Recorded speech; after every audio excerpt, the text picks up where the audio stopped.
Africa alone needs $250 billion a year to address climate goals in the next decade. Only about 12% of that is flowing. And of that 12%, less than 15% comes from the private sector.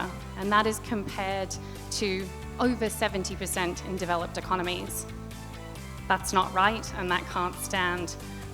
It's important that the continent continues to improve its macroeconomic environment and also the regulatory context to improve its attractiveness of the investment climate of our dear continent. The goal here should be to reach investment grade status with the investment grade credit rating from the global agencies such as Fitch, Moody's, S&P. I think if we get there, this will undoubtedly help in reducing the cost of capital and enable countries to access large pools of global capital. I suppose that the reason that we have to talk about the past is that it helps us to better understand where we are today.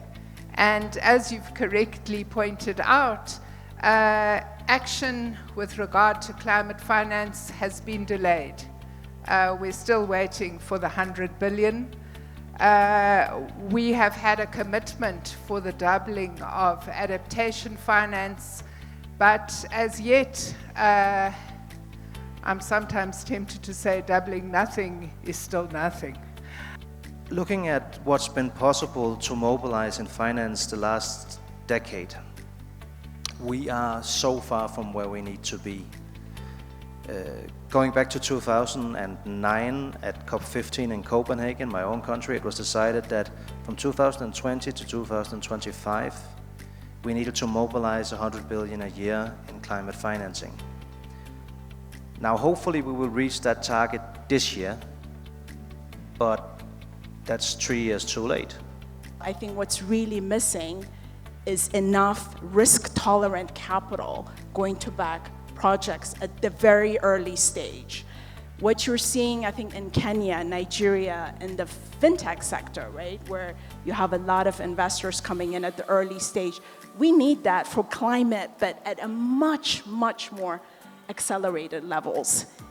But it is also important to develop capacity, even at the governmental levels, because you need a transparent policy and regulatory environment for some of these projects to succeed. To every borrower in this room, when you are discussing with a financier, check with him, what is your local currency alternative? Don't give me the currency risk if I cannot manage it. What is the alternative you can offer me in Kenya, Uganda, Tanzania shilling, in Sierra Leone leones, in Rwandese franc? All of them can be serviced.